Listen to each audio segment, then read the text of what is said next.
विपक्ष ने कहा कि महाराष्ट्र में सरकार नहीं बनेगी, लेकिन महाराष्ट्र में बीजेपी की सरकार बनी, प्रचंड बहुमत के साथ सरकार बनी और सरकार बहुत अच्छे से चल रही है। विपक्ष ने यह भी कहा कि मध्य प्रदेश और राजस्थान में भी सरकार नहीं बनेगी। मध्य प्रदेश में भी बीजेपी की सरकार बनी, राजस्थान में भी सरकार बनी और विपक्ष ने तो हद तब कर दी जब यह कहा कि बिहार में तो सिर्फ और सिर्फ कांग्रेस और आरजेडी की ही सरकार बनने वाली है। लेकिन आरजेडी धुआं धुआं हो गई और कांग्रेस का तो पता ही नहीं चला।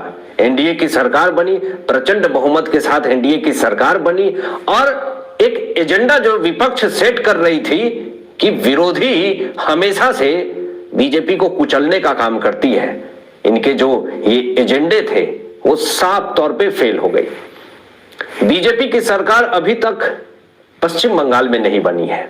विपक्ष फिर कह रहा है कि पश्चिम बंगाल में देखिएगा इस बार फिर से टीएमसी आएगी।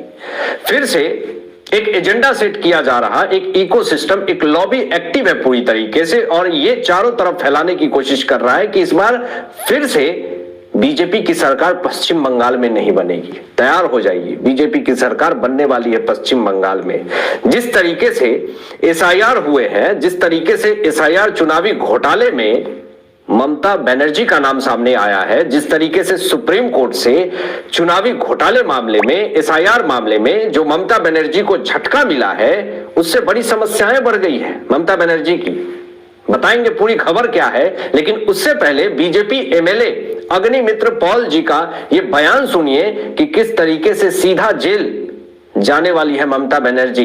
डिटेन तो करेंगे ही, आज रोहिंग्या अगर हो तो डिटेन तो किया ही जाएगा। आज ममता बनर्जी आप इतना सिंपैथेटिक क्यों हो रहे हैं अपने ऊपर? आपको तो जेल जाना होगा। आप जो दुर्नीति किया है और आपका पार्टी आपका समर्थन से आप किए हो या नहीं किए हो, लेकिन आपका समर्थन से जो दुर्नीति हुआ है, आज 2026 के बाद आपको जेल जाना पड़ेगा। डिटेंशन कैंप नहीं होगा।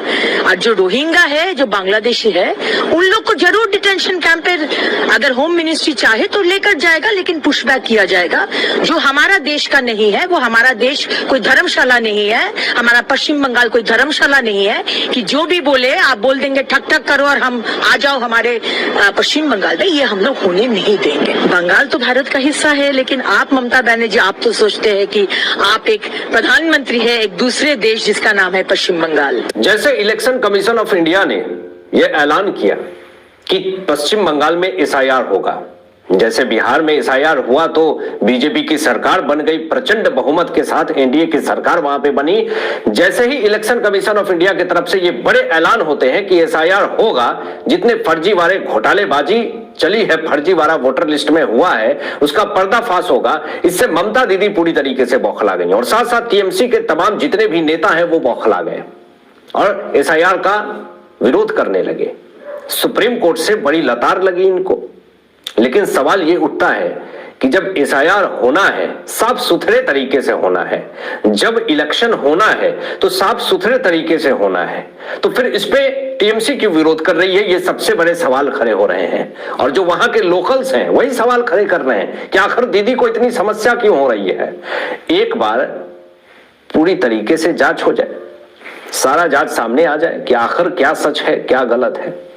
लेकिन जैसे एसआईआर हुआ है, करोड़ों मात्रा में वोट रद्द हुए हैं दोस्तों, ये मैं आपको आगे बताऊंगा। लेकिन जब एसआईआर होने लगे पश्चिम बंगाल के अंदर तो टीएमसी जो है वो शिकायत करने सीधा सुप्रीम कोर्ट में पहुंचती है कि नहीं नहीं एसआईआर नहीं होना चाहिए। अगर एसआईआर हो जाएगा तो 25 से 30% वोट तो हमारे ऐसे ही कट जाएंगे और जब 25 से 30% वोट गया टीएमसी का तो फिर तो सरकार ऐसे ही धड़ाम से गिरनी है। तो फिर इसके लिए टीएमसी के तमाम नेता ने याचिका दाखिल करनी शुरू कर दी सुप्रीम कोर्ट के अंदर। ममता दीदी ने स्टेटमेंट जारी किया कि ये वोटबंदी है। नोटबंदी हुआ था नरेंद्र मोदी जी के तरफ से, तो ममता दीदी ने चारों तरफ ये फैलाना शुरू कर दिया कि ये जो एसआईआर हो रहा है वो सिर्फ और सिर्फ बीजेपी के ही कहने पे हो रहा है, ये पूरी तरीके से वोटबंदी है। यहां पे एसआईआर नियम से नाराजगी जताई ममता बनर्जी ने और बीजेपी ने घुसपैठ का आरोप लगाया है कि रोहिंग्या बांग्लादेशियों को फर्जीवाड़े तरीके से बसा करके उनको आधार कार्ड वोटर कार्ड दे करके ममता निवास ममता नगर पश्चिम बंगाल में बना करके वोट बटोर रही हैं और पिछले 2011 से सत्ता में बनी हुई है। ये पूरी तरीके से गलत है, इसका पूरी तरीके से विरोध होना चाहिए। घुसपैठ का विरोध किया है बीजेपी ने, ममता बनर्जी का विरोध नहीं किया है, टीएमसी का विरोध नहीं किया है। धर्मशाला खोल करके पश्चिम बंगाल में नहीं बैठा है। पश्चिम बंगाल भी भारत का हिस्सा है। कोई यहां पर दरवाजे खटखटाए और कहे कि आइए आइए, भारत तो धर्मशाला है, कहीं भी घुस जाइए, पश्चिम बंगाल सबसे सेफ जगह है, तो ये अब नहीं होगा। बीजेपी ने साफ तौर पे नकार दिया और इसीलिए एसआईआर जब हो रहे हैं तो रोज बांग्लादेशी रोहिंग्या को धक्के मार करके भगाया जा रहा है। अभी ममता बनर्जी जवाबी हमले कर रही हैं कि ये जो हो रहा है वो बिल्कुल गलत है और बांग्लादेशी घुसपैठ का मुद्दा बहुत बड़ा बन चुका है पश्चिम बंगाल के अंदर और टीएमसी ने कानूनी लड़ाई शुरू कर दिया और सुप्रीम कोर्ट में याचिका डाली, लेकिन सुप्रीम कोर्ट की तरफ से इनको झटका ही मिला है क्योंकि पिछले बार भी एसआईआर मामले में सुप्रीम कोर्ट ने साफ तौर पे कहा कि इसमें सही तरीके से जांच होनी चाहिए और जो हो रहा है एसआईआर हो रहा है वो बिल्कुल गलत नहीं है। एसआईआर मामले में तनिक भी राहत नहीं दी गई किसी भी स्टेट में। एसआईआर जब बिहार में हुआ तो भी मामला गया था सुप्रीम कोर्ट के अंदर, उस वक्त भी इनको खरी खोटी सुनाई गई थी विपक्ष को और फिर से टीएमसी को भी खरी खोटी सुनाई गई सुप्रीम कोर्ट के अंदर क्योंकि सुप्रीम कोर्ट से कोई भी राहत नहीं मिली। अब आपको बता दें कि ये जो वोटर लिस्ट का जो ये पूरा विवाद खड़ा हुआ है, इसमें चुनावी माहौल में टकराव तेजी से बढ़ रहे हैं। अब आपको बता दें कि यहां पे जो बड़े आरोप लगे हैं, एसआईआर योजना में घोटाले का आरोप लगा हुआ है और शुभेंदु अधिकारी ने चुनाव आयोग को खत भी लिखा है। ममता बनर्जी पर भ्रष्टाचार का आरोप लगाया है कि बंगाल में राजनीति पूरी तरीके से गर्मा गई है, चुनाव से पहले आरोपों की बौछार हो रही है। शुभेंदु अधिकारी ने साफ तौर पे ममता बनर्जी के ऊपर हमला तेज कर दिया है। शुभेंदु अधिकारी ने साफ तौर पे यह भी कहा है कि सरकार को तुरंत हटाइए और अगर एसआईआर होने से रोकती हैं ये और अगर सही तरीके से चुनाव नहीं होता है तो नहीं होगा मतदान। और फिर उसके कुछ दिन बाद पश्चिम बंगाल में क्या होगा आप सब जानते हैं, राष्ट्रपति शासन लागू हो जाएगा। इस बयान से और ज्यादा माहौल गर्मा गया। बीजेपी टीएमसी में जुबानी जंग जो है वो छिड़ गई और जनता ये सारा तमाशा देख रही है और पश्चिम बंगाल के जितने भी बंगाली समुदाय के लोग हैं उन्होंने साफ तौर पे ममता बनर्जी का विरोध किया है।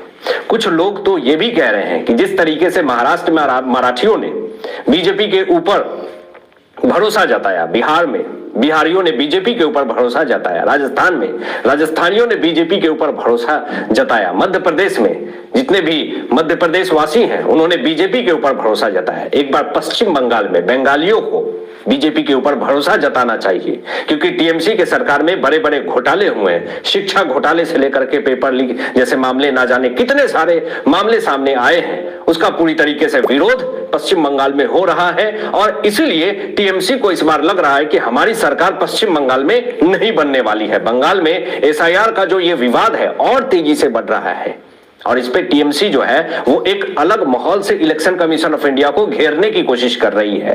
टीएमसी दावा कर रही है कि बढ़ा चढ़ा करके आंकड़ा दिखा रही है कि बहुत तेजी से बीएलओ जो है वो आत्महत्या कर रहे हैं। चुनाव आयोग ने साफ तौर पे इस आरोप को खारिज कर दिया और ये कहा कि बीएलओ को जो धमकाने की कोशिश जो टीएमसी कर रही है उस पे इलेक्शन कमीशन ऑफ इंडिया ने टीएमसी को चेतावनी दी है और बोला है कि दखल मत करो इस मामले में, नहीं तो बहुत खामियाजा भुगतना पड़ेगा। अब आपको बता दें कि यहां पे ममता बनर्जी के ऊपर जो आरोप लगे हुए हैं कि टीएमसी के नेता ही, भले ममता बनर्जी के ऑर्डर से ही तो ये सारे कुछ हुए होंगे, लेकिन इनके नेताओं ने ही मिलकर के रोहिंग्या बांग्लादेशियों के आधार कार्ड और वोटर कार्ड बनाए हैं और उसी से वोट टीएमसी को गया है।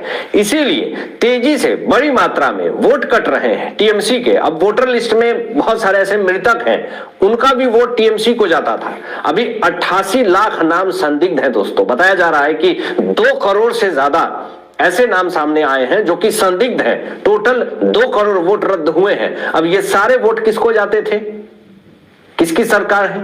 अब आप इसी से अंदाजा लगा सकते हैं कि इसीलिए ममता बनर्जी की सरकार जो है वो एसआईआर का विरोध कर रही है। ममता एसआईआर प्रक्रिया रोक रही है और बीएलओ को तेजी से धमकी दिए जा रहे हैं ताकि एसआईआर प्रक्रिया को पूरी तरीके से रोक दी जाए। लेकिन चुनाव जीतने के लिए, विधानसभा चुनाव जीतने के लिए, मुख्यमंत्री बनने के लिए ममता बनर्जी जो गोली मारने की भी बात आ रही थी सामने वक्फ बोर्ड वाली कानून को लेकर के, उस मामले में बंगाल में वक्फ कानून जो है वो रुका हुआ था, 8 महीने से लागू नहीं हुआ। ममता सरकार ने देरी करी। मुस्लिम संपत्ति से ये जुड़ा हुआ कानून है, वक्फ बोर्ड की देखरेख जरूरी है। अब यहां पर ममता की सरकार ने कानून को, वक्फ कानून को लागू कर दिया। दोस्तों ये बड़ी खबर है, इस पे बीजेपी ने अपनी प्रतिक्रियाएं दी है कि वोट बटोरने के लिए ममता बनर्जी जो है वो बहुत नीचे गिर। जब वक्फ कानून लागू किया गया ममता सरकार की तरफ से तो धार्मिक संपत्तियों की सुरक्षा बढ़ेगी। मुस्लिम समुदायों में चर्चा जो है वो तेज हो गई है, विपक्ष ने सवाल